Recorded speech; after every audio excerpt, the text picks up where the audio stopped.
ఓం శ్రీ సాయినాథాయ నమః. శ్రీ సాయిబాబా జీవిత చరిత్రము మొదటి అధ్యాయం. నమస్కారములు. గోధుమలు విసిరిన కథ, దాని వేదాంత ప్రాముఖ్యము.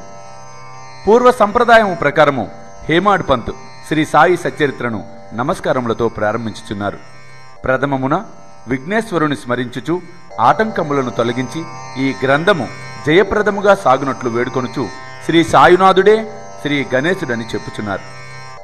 పిమ్మట శ్రీ సరస్వతీదేవిని స్మరించి ఆమె తనని గ్రంథ రచనకు పురికొల్పినందుకు నమస్కరించుచు శ్రీ సాయి కూడా ఆమెలో ఒకరినియు తానే తన యొక్క కథను పాడుచున్నారని చెప్పుచున్నారు. తదుపరి సృష్టి స్థితి లయకు కారకులకు బ్రహ్మ విష్ణు మహేశ్వరులను ప్రార్థించి శ్రీ సాయి కూడా వీరిలో ఒకరనియు వారు గొప్ప గురువులనియు వారు మనులను సంసారము నదిని దాటించగలరని చెప్పుచున్నారు. తరువాత తమ గృహదేవతయగు నారాయణ ఆదినాథునకు నమస్కరించి వారు కొంకణ దేశములో వెలసిరనియు ఆ భూమి పరశురాముడు సముద్రం నుండి సంపాదించినదనియు చెప్పుచు వారి కుటుంబము మూల పురుషుని స్తోత్రము చేసిరి. అటు పిమ్మట వారి సగోత్రుడగు భరద్వాజ మునిని స్మరించెను.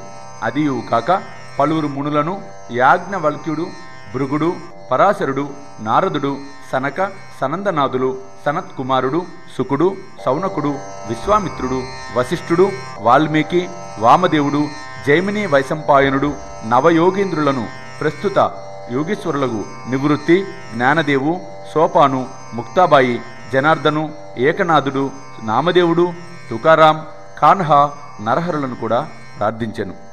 తరువాత తన పితామహుడు సదాశివునకు, తండ్రి రఘునాథునకు, కన్నతల్లికి, చిన్నతనము నుండి పెంచి పెద్ద చేసిన మేనత్తకు, తన జ్యేష్ఠ సోదరునకు నమస్కరించెను. అటుపైన చదువరులకు నమస్కరించి తన గ్రంథమును ఏకాగ్ర చిత్తముతో పారాయణము చేయమని ప్రార్థించెను. తుదకు తన గురువును దత్తావతారమును అగు శ్రీ సాయిబాబాకు నమస్కరించి వారిపై పూర్తిగా ఆధారపడి ఉన్నవాడనని చెప్పుచు ఈ ప్రపంచము మిథ్య అనియు బ్రహ్మమే సత్యమనియు తనకు అనుభవం కలిగించు శక్తి వారికే కలదనియు చెప్పుచు ఈ ప్రపంచములో ఏ ఏ జీవులందు పరమాత్ముడు నివసించుచున్నాడో వారందరికీ నమస్కరించెను. పరాశరుడు, వ్యాసుడు, సౌండిల్యుడు మొదలగుగా గలవారు చెప్పిన భక్తి మార్గములను పొగడి వర్ణించిన పిమ్మట హేమాడ్ పంత్ ఈ క్రింది కథను చెప్పుటకు ప్రారంభించెను. 1910 తదుపరి ఒకనాటి ఉదయమున నేను షిరిడి మసీదులో ఉన్న శ్రీ సాయిబాబా దర్శనం కొరకు వెళ్ళితిని. ఈ క్రింది విషయం గమనించి మిక్కిలి ఆశ్చర్యపడితిని. ముఖ ప్రక్షాళన చేసుకొనిన వెంటనే బాబా గోధుమలు విసురుటకు సంసిద్ధుడగుచుండెను. వారు నేలపై గోనె పరిచి దానిపై తిరుగలు ఉంచిరి. చేటలో కొన్ని గోధుమలు పోసుకొని కఫిని చేతులు పైకెత్తి పిడికెడు చొప్పున గోధుమలు వేచు విసురుచుండెను. అది చూచి నాలో నేను, ఈ గోధుమ పిండిని బాబా ఏమి చేయను, అతడెందులకు విసురుచుండెను? వారు భిక్షాటనంచే జీవించేవారు కారే, మరి విసురుటలో అర్థమేమిటో, వారికి నిల్వ చేయవలసిన ఆగత్యం కూడా లేదే అని చింతించి తిని. అచ్చటకు వచ్చిన మరికొంతమంది కూడా ఇట్లే ఆశ్చర్యపోయిరి. కాని మాలో ఎవరికి కూడా బాబాను ప్రశ్నించుటకు ధైర్యము చాలుకుండెను. ఈ సంగతి వెంటనే గ్రామములో వ్యాపించెను. ఆ బాల గోపాలము ఈ వింత చర్యను చూచుటకై బాబా వద్ద గుమిగూడిరి. ఎలాగుననో స్త్రీలు సాహసించి మసీదు మెట్లెక్కి బాబాను ప్రక్కకు జరిపి వారే విసురుటకు ప్రారంభించిరి. వారు తిరుగలి పిడిని చేత పట్టుకొని బాబా లీలలు పాడుచూ విసురుట సాగించిరి. ఈ చర్యను చూచి బాబాకు కోపము వచ్చెను. కాని వారి ప్రేమకు భక్తికి మిగుల సంతసించి చిరునవ్వు నవ్వెను. విసురునప్పుడు స్త్రీలు తమలో తామిట్లనుకొనిది, బాబాకు ఇల్లు లేదు, పిల్లలు లేరు, ఆస్తిపస్తులు కూడా లేవుగా, వారిపై ఆధారపడిన వారు ఎవరూ లేరు, పోషించవలసిన అవసరం కూడా లేదు, వారు భిక్షాటనం చే జీవించేవారు కనుక వారికి రొట్టె చేసుకున్నటకు గోధుమ పిండితో ఏమిక అవసరము? అట్టి పరిస్థితుల్లో బాబాకు గోధుమ పిండితో ఏమి పని? బాబా మిగుల దయార్ద్ర హృదయుడొకటిచే మనకి పిండిని పంచిపెట్టును కాబోలు. ఈ విధముగా మనమున వేరు విధముల చింతించుచు పాడుచు విసురుట ముగించి పిండిని 4 భాగములు చేసుకొని ఒక్కొక్కరు ఒక భాగమును తీసుకుని చుండిరి. ఇంతవరకు శాంతముగా గమనించుచున్న బాబా లేచి కోపముతో వారిని తిట్టుచూ ఇట్లనెను, ఓ వనితలారా, మీకు పిచ్చి పట్టినదా ఏమి? ఎవరబ్బ సొమ్మనుకొని లూటీ చేయిచుండిరి? మీ వద్ద నుండి గోధుమలేమన్నా తీసుకున్నానా? ఏ కారణం చేత పిండిని తీసుకుపోవటకు ప్రయత్నించుచున్నారు. సరే, ఇట్లు చేయుడు. పిండిని తీసుకొని పోయి గ్రామపు సరిహద్దులపైన చల్లుడు. ఈ సంగతి విని ఆ వనితలు ఆశ్చర్యపోయిరి, సిగ్గుపడిరి. గుసగుసలాడుకొనుచు ఊరు సరిహద్దుల వద్దకు పోయి బాబా ఆజ్ఞానుసారము పిండిని చల్లిరి. నేను ఇదంతయు చూచి సిరిడి ప్రజలను బాబా చర్యను గూర్చి ప్రశ్నించి తిని, ఊరిలో కలరా జాడ్యము కలదనియు దానిని శాంతింప చేయుటకు ఇది బాబా సాధనమని చెప్పిరి. అప్పుడు వారు విసిరినవి గోధుమలు కావనియు వారు కలరాజాడ్యమును విసిరి ఊరికి అవతల పారద్రోళినని చెప్పిరి. అప్పటి నుండి కలరా తగ్గెను.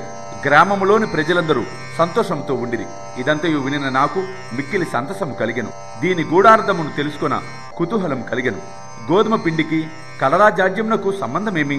ఈ రెంటికి గల కార్యాకారణ సంబంధమేమి? ఒకటిని ఇంకొక దానినెట్లు శాంతింపచేయను? ఇదంతయు అగమ్యగోచరముగా తోచెను.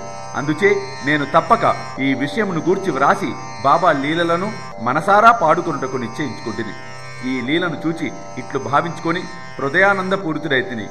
ఈ ప్రకారముగా బాబా సచ్చరిత వ్రాయుటకు నేను ప్రేరేపించబడితిని. అట్లే బాబా కృపా కటాక్షముల చేత ఆశీర్వాదముల చేత గ్రంథము నిర్విఘ్నముగను జయప్రదముగను పూర్తయినది. విసురుట దాని వేదాంత భావము. విసురుటను గూర్చి సిరిడి ప్రజలు అనుకొను రీతియే కాక దానిలో వేదాంత భావము కూడా కలదు. సాయిబాబా సిరిడి యందు 60 ఏండ్లు నివసించెను. ఈ కాలమంతయు వారు విసురుచునే ఉండిరి. వారు నిత్యము విసురునది గోధుమలు కావు కాని భక్తుల యొక్క పాపములు, మనోవిచారములు మొదలగునవి. తిరుగలి యొక్క క్రిందిరాయి కర్మ, మీదిరాయి భక్తి. చేతితో పట్టుకొనిన పిడి జ్ఞానము. జ్ఞానోదయమునకు గాని ఆత్మ సాక్షాత్కారమునకు గాని మొట్టమొదలు పాపములను, కోరికలను తుడిచివేయవలేను.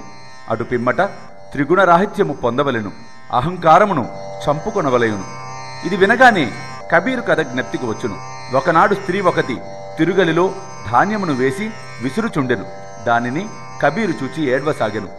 వారి గురువగు నిపతి రంజనుడు కారణమడుగగా కబీరిట్లు జవాబిచ్చెను, నేను కూడా ధాన్యం వలె ప్రపంచమును తిరుగలిలో విసురబడదను గదా అనెను. నిపతి రంజనుడు ఇట్లు బదులు చెప్పెను, భయపడవద్దు. తిరుగలి పిండిని గట్టిగా పట్టుకొనుము, అనగా జ్ఞానమును విడువకము. నేనెట్లు గట్టిగా పట్టుకొని ఉన్నానో నీవును అట్లే చేయుము. మనసును కేంద్రీకరించుము, దూరముగా పోనీయకుము. అంతరాత్మను చూచుటకు దృష్టిని లోనికి పోనిమ్ము, నీవు తప్పక రక్షింపబడదువు. ఓం నమో శ్రీ సాయినాథాయ. శాంతి శాంతి శాంతి. మొదటి అధ్యాయము సంపూర్ణము. సర్వం శ్రీ సాయినాథార్పణమస్తు.